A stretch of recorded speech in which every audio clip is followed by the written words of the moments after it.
The first thing the Imperial Grand Fleet noticed was that the human ship was wrong. It did not advance. It did not flee. It did not broadcast threats or patriotic noise the way younger species always did when confronted by the Third Galactic Empire. It simply drifted at the outer edge of the Varelian exclusion zone, engines idling, hulls scarred, asymmetrical, ugly in a way that offended every doctrine of modern warship design. Admiral Krex Talvorin stared at the rotating hologram above the command pit. The bridge of the Glorious Ascendancy was silent, 600 officers watching, waiting. "That can't be a human warship," Krex said at last, his mandibles clicking with irritation. "Humanity barely qualifies as a unified polity. Their vessels are patrol craft and commerce hulls. No spinal weapons. No capital doctrine." High Commodore Yalrix flicked his frills dismissively. "It looks like a salvage barge stitched together by drunk engineers." The ship truly was hideous. Plates from mismatched alloys overlapped like scars. The silhouette had no symmetry, no aesthetic balance, just function layered atop function, survival welded onto desperation. Imperial architects would have called it heresy. A junior censor officer swallowed. "Admiral, the vessel is broadcasting." "Translate." Static crackled, then a human voice emerged, male, calm, old. Not the nervous chatter of a rookie captain. Not the bravado of a zealot. Just tired.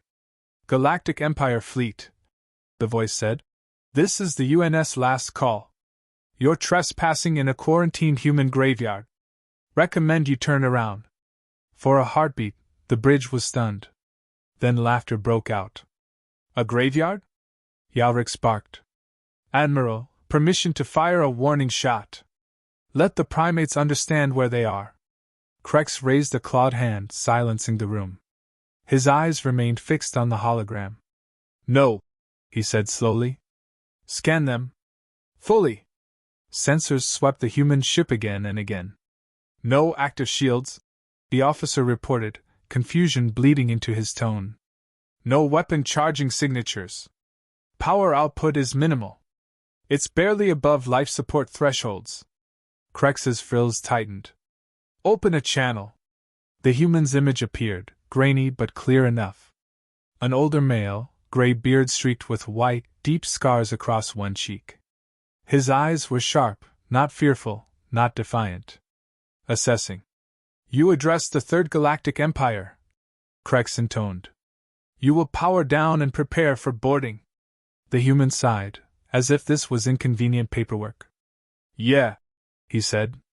"That's usually how this part goes." Yalrix leaned forward.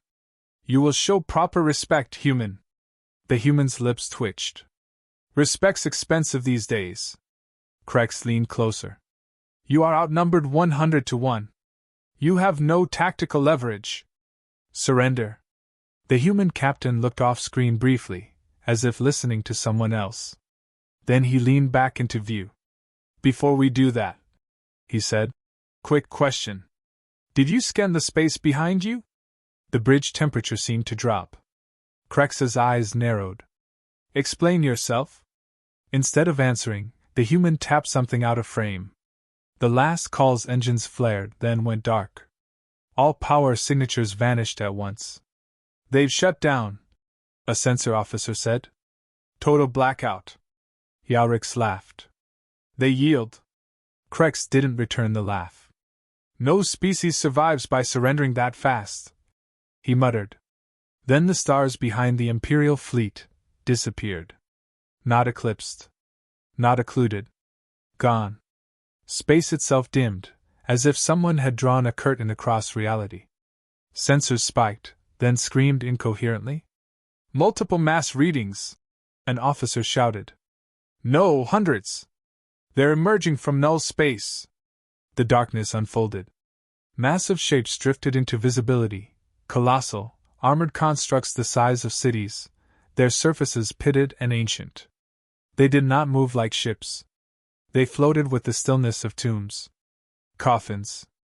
Each one bristled with archaic weapon ports and unfamiliar symbols etched deep into the hull plating.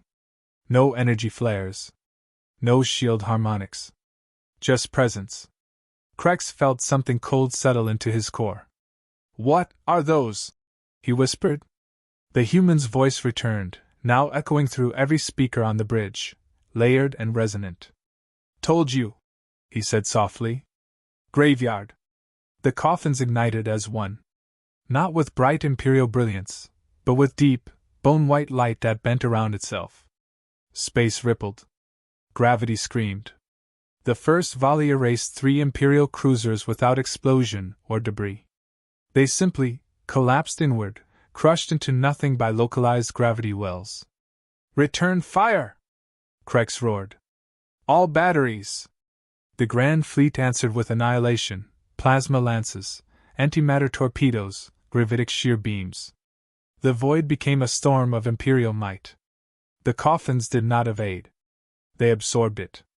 Ancient runes flared across their hulls, glowing like funeral pyres. Energy bled away, redirected, stored. Then returned. A single coffin rotated and fired a narrow, invisible beam that punched clean through the glorious Ascendancy's flank. Entire decks vanished. Officers were atomized mid-command. Emergency fields slammed into place, saving the bridge from vacuum. Krex staggered, clawing himself upright. "These are not ships," he rasped. The human appeared again, his face calm, eyes hard. "No," he agreed. "They're memorials." One coffin cracked open. Something stepped out. Humanoid, once. Encased in blackened armor fused permanently to flesh, joints glowing faintly blue. Its eyes burned with cold light as it raised a weapon humming with barely contained physics. Yelric screamed, backing away. "That's impossible!" The human's voice dropped to a whisper that carried like a threat. "We don't send our dead to monuments," he said. "We let them finish the job." The first volley erased 3 Imperial cruisers before their captains even realized they were under attack. Not explosions, annihilations. Space twisted, hulls folded in on themselves, leaving nothing but silence where ships had been. Sensor screens melted into static. Comms were flooded with screams of officers who didn't know whether to fight or pray. "Return fire! All batteries!" Krex roared, claws trembling. The Empire's weapons answered in a hurricane of plasma, graviton beams, and antimatter torpedoes, enough firepower to sterilize a system. The coffins did not flinch. They absorbed it. Energy flared across ancient runes etched deep into the hulls, churning with a cold intelligence. Shots fired by 1,000 Imperial weapons bent, split, or dissipated. Then, without warning, one coffin responded. A narrow, invisible beam struck the glorious Ascendancy's starboard flank. Entire decks vaporized in a heartbeat.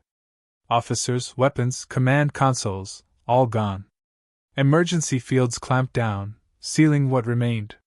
Smoke and sparks filled the bridge. Krex fell to his knees. "They are not soldiers," he whispered. "They are." "No." The human captain's voice came through every speaker, calm and almost bored. "They are volunteers." The last call powered back on, lights flickering across its scarred hull. Its bow split open, revealing hundreds of small, jagged craft. "Those are escape pods." Yalrix hesitated. "Drop ships," the human said, voice dry. "We call them lightboats. Irony helps with insomnia." They launched by the hundreds, smashing into the Imperial fleet. From each pod, human marines emerged, small, rugged, and terrifyingly efficient. Armor was battered, patched, and mismatched, functional, ugly, and lethal. They moved like predators who had fought wars empires had forgotten. One marine paused to look into a bridge camera, cocking his head. "Empire boys fight clean," he said with a faint grin. "Cute."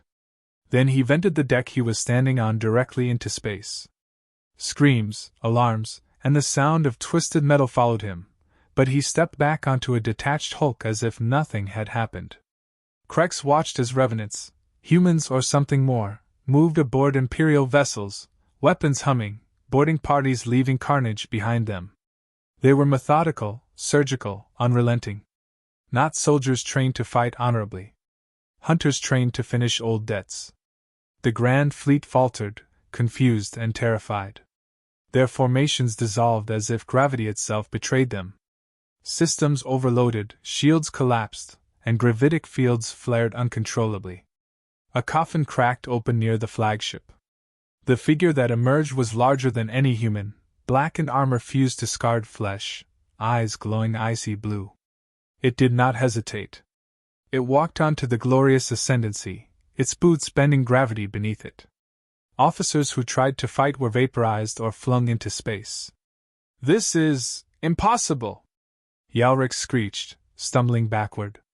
"No," Krex said, voice low. "They honor their dead." Another coffin self-destructed near a cruiser, the local space-time collapsing in a pulse that shredded hulls.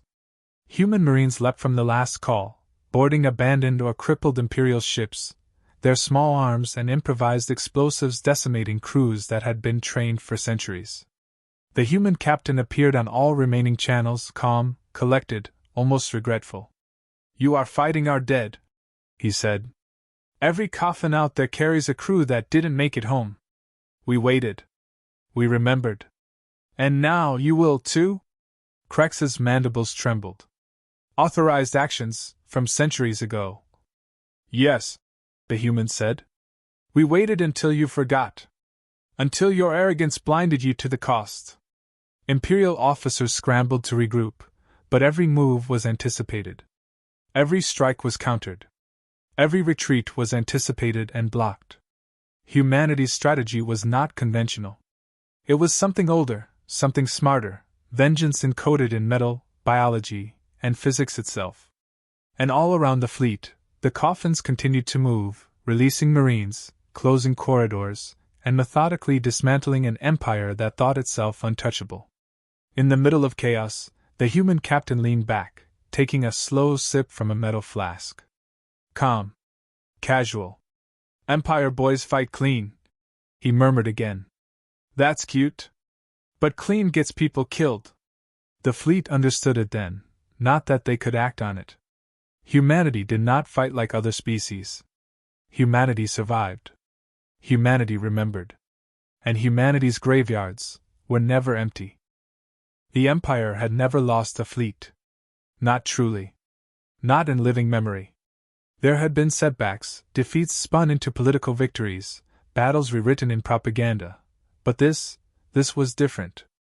The glorious ascendancy floated crippled, her flanks sheared open by beams that defied comprehension. Smoke swirled in zero-G, alarms screaming, lights flickering. The fleet was scattered, disoriented, and terrified. Krex barked orders that no one could follow. "Reform the line! All batteries, focus fire!" But the coffins didn't engage on conventional terms. They absorbed plasma lances, torpedoes, and gravitic discharges as though the attacks were nothing more than inconvenient nudges. Then, when the Empire's ships approached, the coffins responded with precision, collapsing space-time around clusters of vessels, tearing cruisers apart before their captains even realized the danger. Human Marines emerged from the last call's launch bays, boarding Imperial vessels, silent and deadly. Their armor was battered, improvised, yet every movement carried certainty. Every shot counted. Where they moved, destruction followed like a shadow. Krex staggered as he watched a Marine vent a deck, sending a battalion of officers screaming into the void, then stepped back onto the wreckage as if nothing had happened. "These are not soldiers," he whispered. They are something else entirely. They are volunteers," the human captain said through every comm channel, voice calm, almost casual, but heavy with intent. Then, a revelation hit Krex. The human was not fighting for territory, for victory, or even for survival. They were fighting for remembrance. Every coffin, every revenant, every Marine aboard the drop ships was a response to centuries of forgotten deaths. Innocent colonies lost, civilian populations slaughtered, small settlements erased as collateral damage, in wars the Empire had long since rewritten in its histories. The hologram flickered, showing images of long-lost human colonies, burned-out starports, derelict mining ships, empty cities. Names and dates scrolled rapidly across the Imperial fleet's sensors, indictments of imperial atrocities. Krex's mandibles clicked uncontrollably. These were authorized actions. Historical operations. Long before my command. Yes, the human said softly, almost sympathetically. We waited until you forgot. Until your arrogance blinded you to the debts you owed. Now, you will remember. The coffins began to self-destruct, not randomly, but surgically. Each explosion collapsed local space-time, sending shockwaves of gravity that shredded hulls. Imperial ships were flung into each other, decks ripped open, weapons systems torn asunder. Human marines had already evacuated, leaving destruction in their wake, moving from ship to ship, spreading chaos like a contagion. Yalrix's voice cracked over the comms. Admiral, they aren't trying to win. Krex's claws dug into the armrests. He had no answer. They already have, he admitted, voice hollow. They are making a point. Then, the last call moved. Not toward destruction, but through the heart of the Imperial fleet, engines roaring. Every gun locked on, every sensor aimed, every officer convinced they could finally strike the human vessel. The human captain leaned back, sipping from his flask, eyes calm. Do it, Krex whispered to himself, almost pleading. The Imperial guns fired. Dozens of lances and beams converged. Nothing happened. The shots curved, slid off, bent around the last call like reality itself had decided to accommodate this absurd little human craft. It passed through formations, unharmed, untouchable. Then its bow opened, not to reveal weapons, but a massive broadcast array. Information streamed across every channel, every network the Empire relied on, every archive the humans had hacked over centuries. The human's voice filled the void. We are humanity. We don't want your stars. We don't want your throne. A pause. Silence fell across the fleet. But we will never forget our dead. And with that, the array unleashed an information strike, evidence of every Imperial atrocity, every cover-up, every violation, delivered in one instant to every fleet, every colony, every client species, every rebellion the Empire had long suppressed. The effect was instantaneous. Planets began to rise against their governors. Fleets mutinied. Spies turned on handlers. Entire alliances began to fracture from within. The Empire's power, built on fear and silence, crumbled under the weight of truth. Krex sank to his knees. His fleet had been defeated not by force of arms alone, but by human memory, human cunning, and human patience. The human captain's voice returned calm, almost gentle. We didn't destroy you, Admiral. We just reminded the galaxy who you really are. And with that, the coffins receded. The revenants returned to their tombs. The last call drifted away from the fleet, silent but scarred, leaving behind an empire that would never forget humanity again. The war lasted 6 minutes. The consequences lasted centuries. Surviving Imperial ships limped away, hulls scorched, sensors fried, crews shattered. They were allowed to flee. No human craft pursued them. The humans had delivered a message, not a slaughter. The coffins, their crews finally at rest, drifted silently into the void. Humanity's revenants stepped back into their tombs, systems powering down, duty fulfilled. The last call floated alone again, pocked and battered yet unbowed. On its bridge, the human captain stared at the stars. His hands shook slightly, the adrenaline fading. He had not slept in decades, yet tonight he felt exhaustion heavier than any battle could inflict. A young officer cleared his throat. Sir, we could have finished them. We could have annihilated the Empire. The captain shook his head slowly.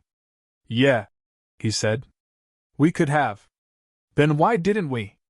He looked toward the memorial wall, hundreds of names etched into steel, extending beyond the eye's reach. Each name a life lost, each life a reason, each reason a debt. Because empires fall harder when they trip over their own lies, he said softly. The officer nodded grimly. Command will call this a victory. The captain snorted, a dry humor in his voice. Command calls everything a victory. This was closure. Elsewhere, in shattered halls of power, alien leaders whispered to each other in trembling tones. Across the remnants of the Third Galactic Empire, fleets and colonies struggled to maintain order. Rebellion ignited in sectors that had never dared to question imperial authority. Allies turned on allies. Secrets long buried clawed their way into the open. The galaxy learned a new truth: humans were not the fastest. They were not the strongest. They were not conquerors. But they remembered. Every insult. Every slight. Every life lost. Every debt unpaid. And somewhere in the cold expanse between the stars, a warning spread faster than fear, sharper than any weapon. If humanity ever builds a warship, you understand, it's already too late. The human captain sipped his flask again, eyes on the distant stars. He whispered to himself, almost as a promise, "Let them try." The last call powered its engines quietly, leaving no trace but a scarred wake across the void, carrying humanity's memory, their vengeance, and their unyielding resolve into the dark. And somewhere, in a galaxy too proud to remember its history, the name of the humans became a curse, a legend, and a warning all at once. They had not won because they wanted to. They had won because they never forgot. And the Empire would never forget them again.